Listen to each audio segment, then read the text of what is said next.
मित्रों, आज हम लोग एक ऐसी बात को सिद्ध करने जा रहे हैं कि यह लगभग तय है कि हम में से किसी के ध्यान में यह नहीं आया होगा कि यह भी कोई सिद्ध करने वाली बात है। और जो बात हम सिद्ध करने जा रहे हैं वह यह है कि पाई एक कांस्टेंट है, एक नियतांक है। यानी कि किसी भी सर्किल की सरकमफ्रेंस और डायमीटर का रेशो कांस्टेंट होता है। यानी वृत्त आप चाहे छोटा लें चाहे बड़ा लें, वृत्त बड़ा लेंगे तो उसकी परिधि बड़ी होगी और वृत्त छोटा लेंगे तो परिधि छोटी होगी, लेकिन वृत्त के बड़ा या छोटा होने पर उसका व्यास भी बड़ा या छोटा होगा। और कहा जाता है कि उनका जो अनुपात है, रेशो है, वो एक कांस्टेंट है। ये बात सुनकर हमको ठीक भी लगता है, यद्यपि हमने कोई इसका प्रूफ नहीं देखा होगा। अब कोई ये भी कह सकता है कि जब बच्चा पैदा होता है तो उसका कुछ भार होता है और उसकी कुछ लंबाई होती है। तो उसके भार को अगर हम केजी में ले लें और लंबाई को अगर हम फीट में ले लें तो उनका जो रेशो है वो कुछ ना कुछ आएगा। अब 1 साल बाद देखें तो बच्चे की लंबाई भी बढ़ जाएगी और उसका भार भी बढ़ जाएगा। तो भार बटा लंबाई ये अनुपात अगर हम निकालें तो हो सकता है ये उतना ही आए जिस समय जितना पैदा होते समय था। लेकिन हम सब इस बात को जानते हैं कि ये रेशो हमेशा एक कांस्टेंट नहीं आएगी। तो इसलिए किसी चीज़ के बारे में ये मानना कि 2 चीज़ें बढ़ रही हैं तो उनकी रेशो कांस्टेंट रहेगी, ये अपने में ठीक नहीं है। तो आज हम यही सिद्ध करने जा रहे हैं कि किसी सर्किल का सरकमफ्रेंस और डायमीटर का रेशो कांस्टेंट रहता है।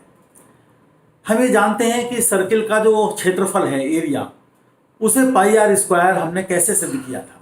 अगर किसी ने ना देखा हो तो वह हमारी जो YouTube चैनल है गणित गहराई से, उसमें जाकर उस वीडियो को देख सकता है, जिसमें हमने रेगुलर पॉलीगन यानी समबहुभुज उनकी सहायता से सर्किल की तरफ बढ़ते हुए सर्किल का एरिया लिमिटिंग प्रोसेस से निकाला था। आज हम पाई की बात करने जा रहे हैं। तो आप देख रहे हैं कि बोर्ड पर कुछ रेगुलर फिगर बनी हुई है। पहले सबसे लेफ्ट में देखेंगे तो एक स्क्वायर है, फिर देखेंगे तो एक रेगुलर हेक्सागन है, फिर देखेंगे तो एक रेगुलर ऑक्टागन है, और फिर देखेंगे तो सबसे राइट में एक सर्किल है।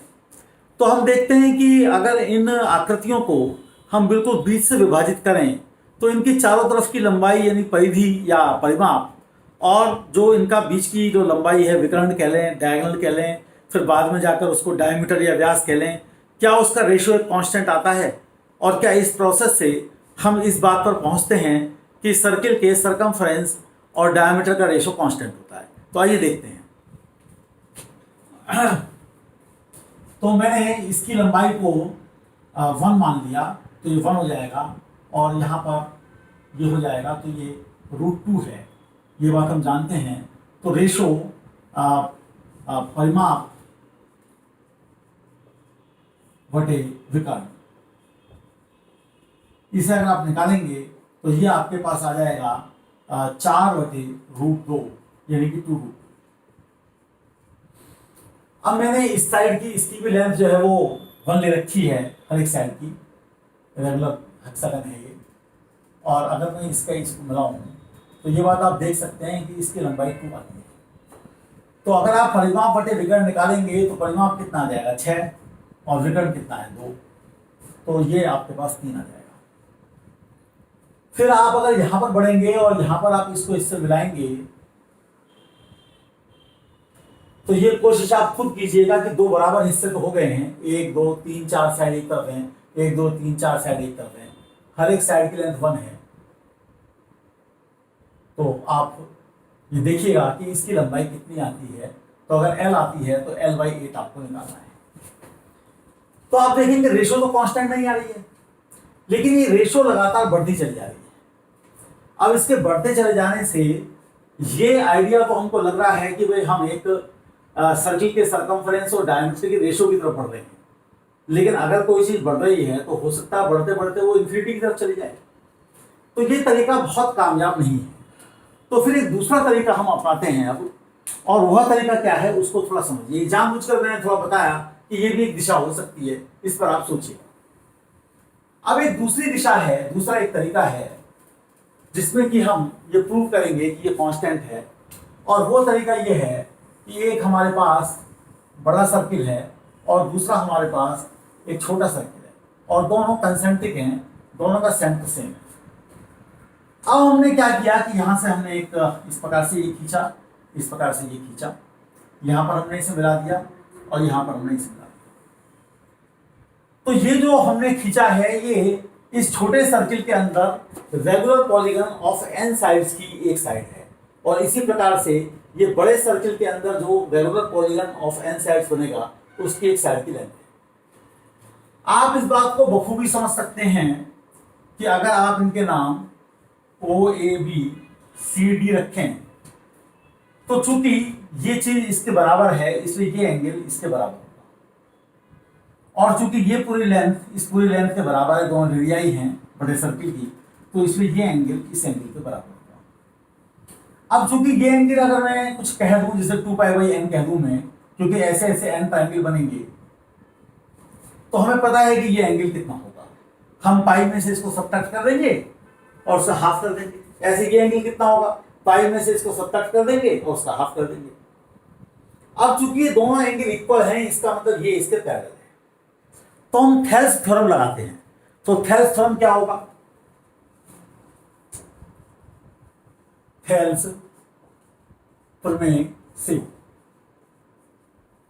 तो उसमें हमने क्या लगाया, एक तरफ लिखा हमने ओ ए अपॉन छोटा ट्रायंगल और बड़ा ट्रायंगल ओ सी,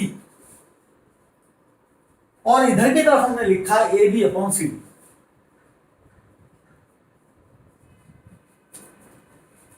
अब अगर देखिए मैं इसमें इसके छोटे वाले सर्किल की रेडियस को स्मॉल आर कह रहा हूं और बड़े वाले सर्किल की रेडियस को मैं कैपिटल आर कह रहा हूं। थेल्स थ्योरम से आप इसे लिख सकते हैं, ये इसके पैरेलल है। तो आप यहां पर क्या करिए कि इसको तो अपनी जगह रखिए और ये regular polygon of n sides की एक साइड थी, तो एन से ऊपर नीचे आप मल्टीप्लाई कर दीजिए। तो आप जब एन से मल्टीप्लाई करेंगे तो ये क्या आ गया, परिमाप। कौन सा परिमाप, अंदर जो रेगुलर पॉलीगन बनेगा उसका, और ये कौन सा परिमाप, नीचे वाला, ये जो अंदर की जो दूसरा आपके पास बनेगा। तो परिमाप 1 बटे परिमाप 2 ये आपके पास आ गया। अब देखिए यहां पर अंदर छुपा हुआ है n, क्योंकि ये परिमाप n के चेंज करने से चेंज होगा। अगर मैं यहां पर और छोटी साइड कर दूं तो परिमाप मेरा चेंज हो जाएगा। तो परिमाप जो है ये n पे डिपेंड करता है। अब अगर मान लीजिए मैं n को देखूं तो n जो है वो यहां पर नहीं है, यानी ये जो रिजल्ट है ये हर एक n के लिए ट्रू है। मैं n को चाहे 4 लूं, चाहे 50 लूं, चाहे 100 लूं, चाहे 1 करोड़ लूं, चाहे कितने लूं, तो ये quantity limit n tending to infinity पर भी इतनी ही रहेगी। अंदर वाले का परिमाप बटे बाहर वाले का परिमाप।